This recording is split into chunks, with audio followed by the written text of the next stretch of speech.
Okay, welcome to this morning's panel discussion, liquid cooling and enabling the next wave of high density electronics.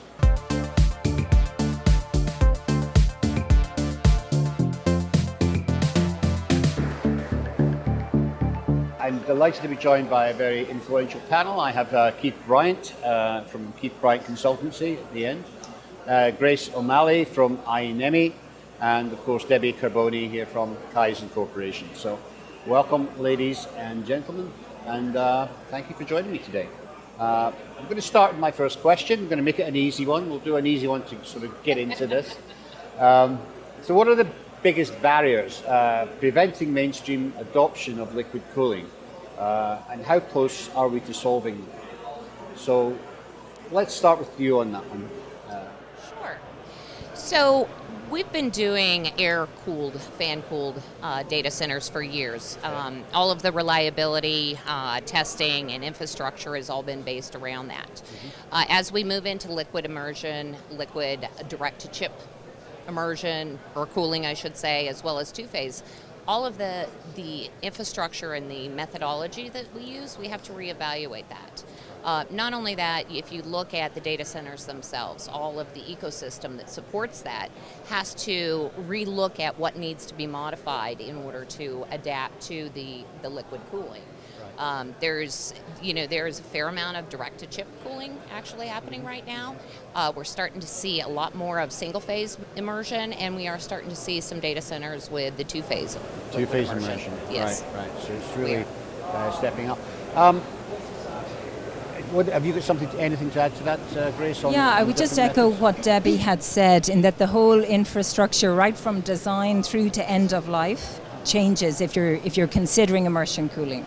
We've spent decades designing for air, warm air at times, looking at electrical, mechanical, optical properties, and understanding the reliability and performance, and that all changes when you change the environment in which the electronics is operating. So it's going to take a value chain collaboration to make this successful, but that's where the applications are going. We need to be more energy efficient. We are looking at application spaces that are generating more heat, and we've got to be able to manage that. So it's one of the big challenges, I think, for the industry at the moment. Yeah. Keith, I assume it depends on what you're building, of course. I mean, we've had air cooling for a long time with fans in CPUs, etc. But I mean, if you've got something that's got really using a lot of high thermal energy, you have to step up the different methods for cooling it. Yep. Again, it's horses for courses. If you've got a large data center, the amount of energy that it's taking in is huge. Therefore, the amount of heat that it's producing is also huge. And that's on one end. That's the huge part of the scale. But on the other end, if you look at advanced electronics in normal things, the components are getting smaller and smaller. Everything's running hotter and hotter. Yeah. I mean, the iPhone 17 Pro now has liquid cooling. Yeah. Yeah. And, it's quite an expensive thing to do, and I'm sure they wouldn't be doing it if they didn't need to. Yes. I mean, it's definitely not a sales gimmick, because most people don't understand what it is. Right. But they have one or two chips, and part of the chip runs exceptionally hot, and it's very, very hard to get that heat away so that you can have like a stable thermal plane. And they weren't able to do it with anything else apart from liquid cooling, I'm told. So it's going to find its way into more mainstream things as the components make it more challenging. And then we've got HDI boards and ultra HDI boards where we're packing more density in as well. And I think it's out there at the moment, but in a couple of years it's going to be a much more mainstream thing, and it's going to replace heat sinks on top of chips held on with thermal adhesive and all of these kind of things, which we all know historically are just not efficient. I agree with you, but just as an aside there, I mean, you talk about these data centers bringing in a lot of air, and they're getting very hot. They actually have to have real HVAC cooling systems in the factories themselves to really bring down factory temperature. Yeah, that's why they want to build. Yeah. That's why they want to put them in the Nordic countries, because everything Oh, there's that cold makes sense. already. Yeah, Iceland, Greenland, put them in the snow where the ambient temperature is like 10, 15 degrees lower than average. Wow. And that actually reduces the costs immensely, because it reduces that need for the cooling. Interesting. Yeah, okay. One of the other things that I'd like to add to that is if you look at our infrastructure for electrical power, we really have stretched how much we can provide. And if you look at the amount of energy that a data center consumes, it's astronomical. And we're at a point where our current infrastructure isn't going to support that. One of the advantages to going to liquid cooling is actually being able to reduce the amount of energy. If you look at direct to chip, you save a tremendous amount of energy. So now we're talking sustainability. If you go into single phase, you even see more savings, both from a consumption of energy, but also from a costing standpoint. And you even see that greater when you go into that two phase. Yeah, and I would add also to your point on sustainability, most definitely it's about resource management, right? And resource efficiency, getting the most out of the resources.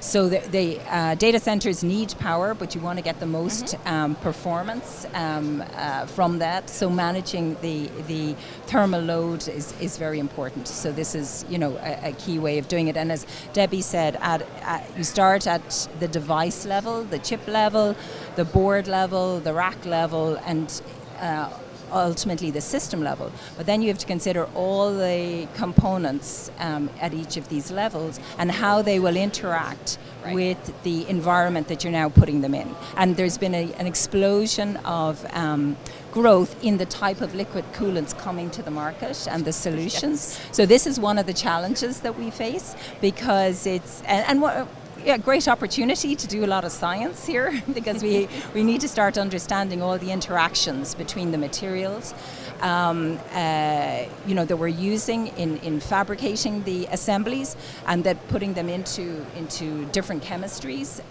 and then get an understanding of how they're going to perform. Are they going to deliver electrically, optically? It's kind of leading into our heterogeneous debate, which we're going to be having shortly. Yeah. There you go. So lots of work still to be done. Yeah, absolutely. Okay, so let me move to my second question here today, which is how can PCB and assembly design adapt to reliably incorporate cold plates, microchannels, or immersion cooling without driving up failures?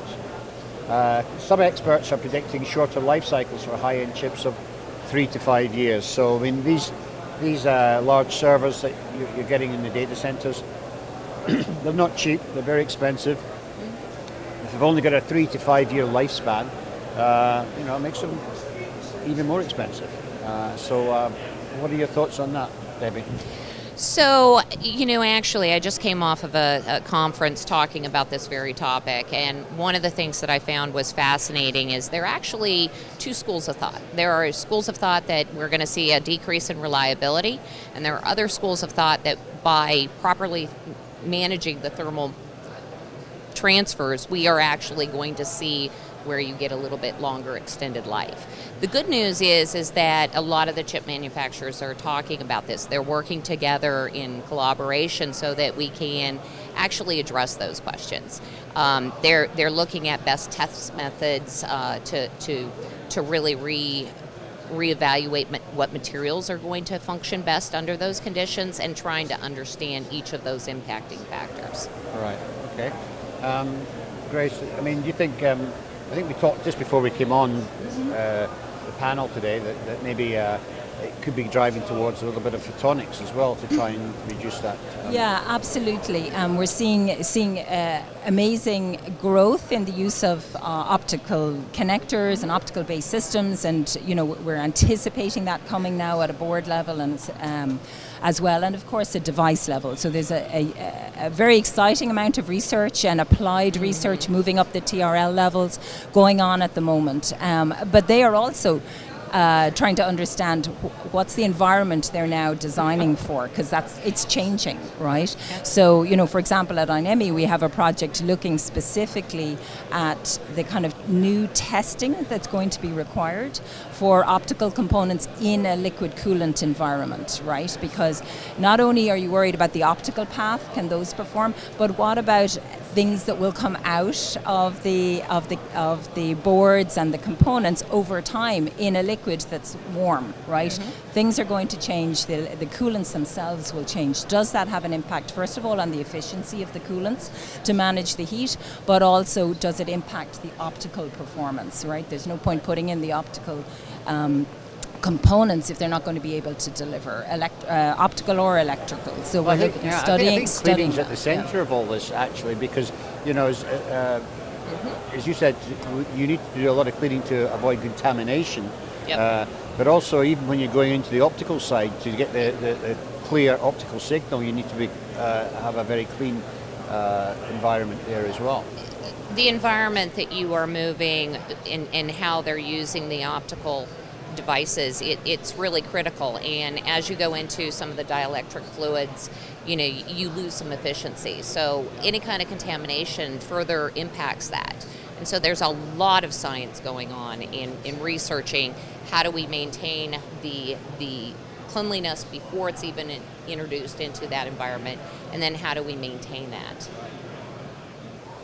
Keith, you're at the keynote this week, and the presenter was talking about sort of microchannels for putting liquid cooling in.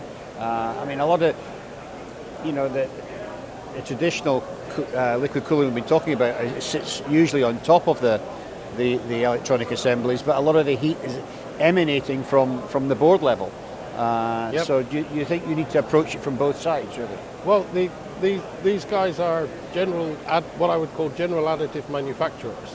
And basically they're able to print tracks that are hollow.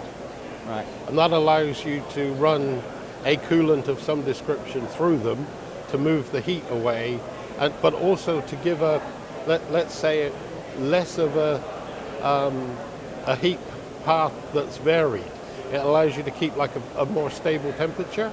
And from the people that I talk to related to chips, and I go back to your 3 and 5 year life cycle, they say the biggest problem is being able to get the whole chip at the same temperature. It doesn't matter if that temperature is quite high, but what they don't want is a very sharp gradient, because that stresses the silicon, and that's what causes the failures. So if you're able to put a large amount of channels in the copper, and the copper is able to pull the heat in, and you're able to cool it efficiently, but also again, we go back to the cleaning, because copper in itself will go into dissolution in some materials, and then you're going to have to filter it out. I mean, the iPhone 17 is probably a good example, and I've talked to a few people who've taken them apart and x-rayed them and done a whole load of testing. And they said, in 5 years' time, the cooling isn't going to work very well, but you'll have bought another iPhone by then anyway. And that's even the argument for the server farms, is that the technology that's in there today is going to be obsolete before we have to worry about whether they are going to fail in that 3 to 5 year window.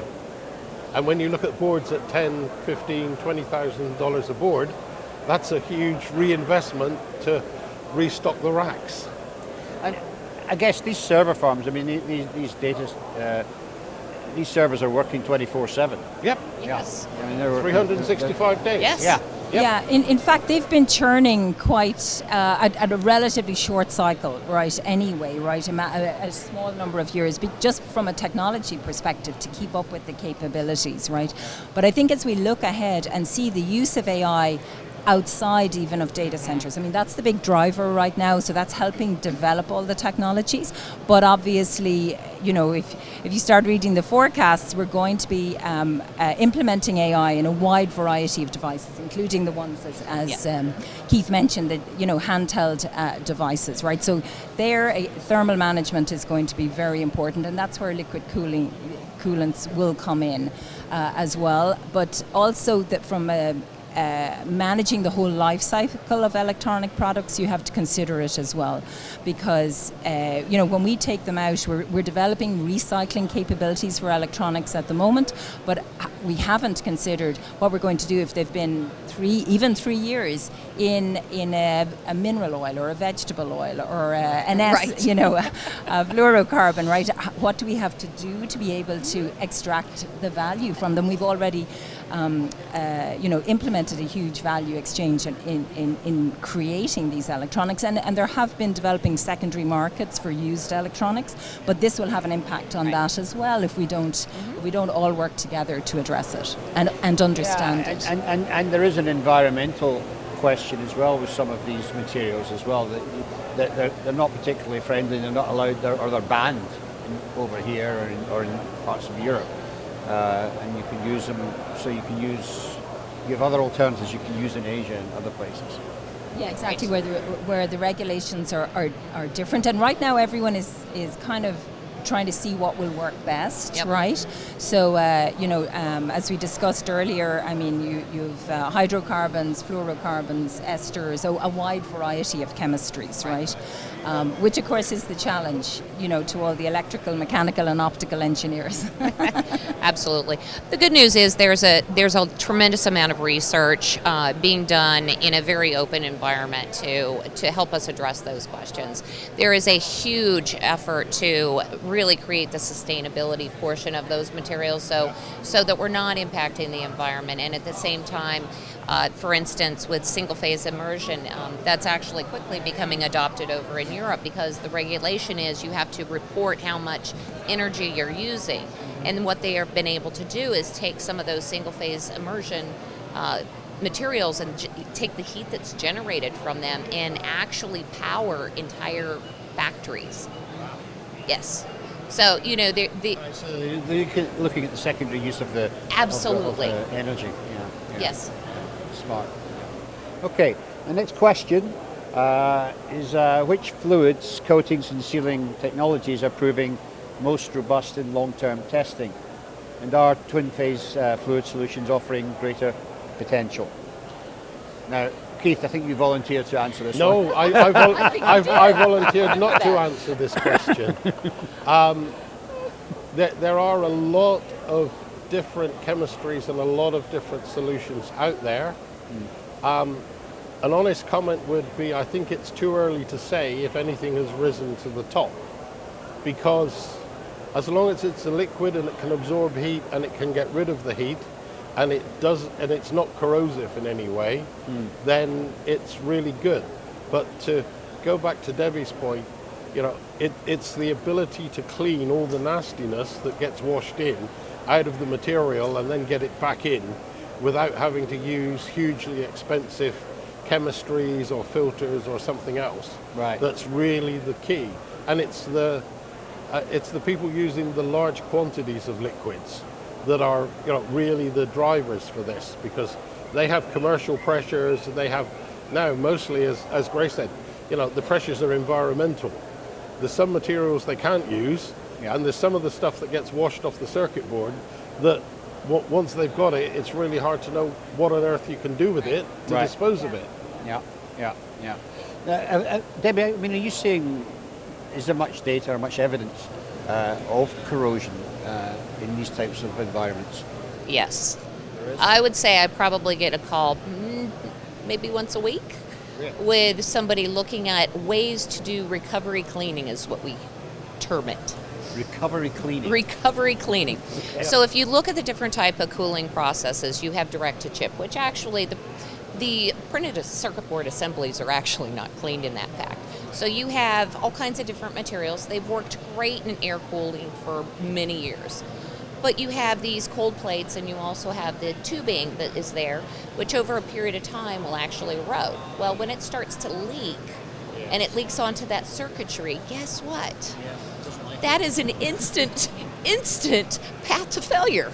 So you really have to manage those fluids. When you're talking immersion cleaning, when a server or a node goes down, you actually have to take that whole assembly, that server, out of the tank, which is fairly heavy and fairly large, and you have this liquid that's dripping off of it. How do you manage that? How do you keep your workers safe? How do you protect the assembly itself? And then how do you transport it back so that you can recover that and repair that server and get back that process back up and running? So there's a lot into that in being able to help manage that fluid effectively and safely is very important. Yeah, and just to add, I think one of the challenges, obviously, there's a lot happening very quickly, right? But also there aren't standard test methods, right, out there for all of these issues, both when you're designing, selecting materials, qualifying materials, and then dealing with them at the end of life, standards right? are always playing catch up. So standards are always playing catch up, but I mean, it's even before you get to the standards, it's having the right test methods, because now we'll have to do different types of testing, right, to understand are all these materials that we have stacked up through the system, what their compatibility level is going to be, how they're going to perform in different liquid coolant environments. So it's a lot of opportunity there. For absolutely. And I'll add to that, actually, Grace, is the hyperscalers are in the process of actually developing the guidelines to do the process of recovery cleaning safely. Okay. They're saying, okay, what do we need to think about? Because it's been the Wild West up until now. And we're right at the brink of when, technology has gotten to a point where we're going to have to start looking at immersion cooling, not just direct to chip or cold plate. So are they doing this all off their own back, as in collaborating together, or has this been done under the auspices of one of the trade associations like Global Electronics Association? So there is a trade association called OCP, which is Open Compute Project. They are working together. I believe that Grace, have worked with them as well. Yeah, we've talked to them about the project that we're doing, which is specifically focused on the optical side. And they're not developing standards, but they are developing guidelines, and they're doing that in a very open environment. That information is actually public knowledge. Keith, where does liquid cooling make financial sense today? I mean, how do we balance upfront costs with lifestyle energy savings? That's an interesting question. And if you look at it completely logically, it doesn't make sense because it's a completely extra process that in theory, if we had a perfect design and everything else was good, we wouldn't actually need it. Yeah. It's to an extent the same argument people have with conformal coding. Yeah. But unfortunately, it's definitely, in terms of anything that's running high temperature, and definitely things like the server farms, there is no other alternative, because the temperature will rise and rise and rise and something will fail. Yeah. So it's not really it's an imperative rather than something that you can say, yeah, do I spend the money or don't I spend the money? I don't think anyone is going to spend the money if they're not at least 80% certain that they need to. Yes. But if they need to, then it's because they don't have an option, and there isn't an alternative technology that currently today will do the job. I'm sure people out there are looking at designing other ways of doing it, but we've had liquid cooling since we've had the automotive engine. Right. So everybody knows it, everybody understands it, at least in the theory, and as long as you can find a way of doing it, you can put the channels in the right places and you can use the right liquids and you can filter them and we can recycle or reuse all the stuff that we take out, then it's expensive, but it's not an environmentally nasty solution, and the server farms actually run and take less energy than they would if they didn't have the cooling. So even powering the cooling pumps and everything else, there's still an energy gain by using it.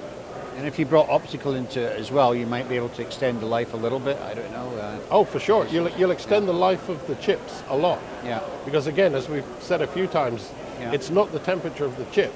It's the temperature of one or two spots within that chip. Mm-hmm. And it's getting that heat away so that you can get the whole chip at the same temperature. Yes. And it doesn't matter to an extent if that temperature is reasonably high, but the silicon won't crack if it's all on the same temperature gradient.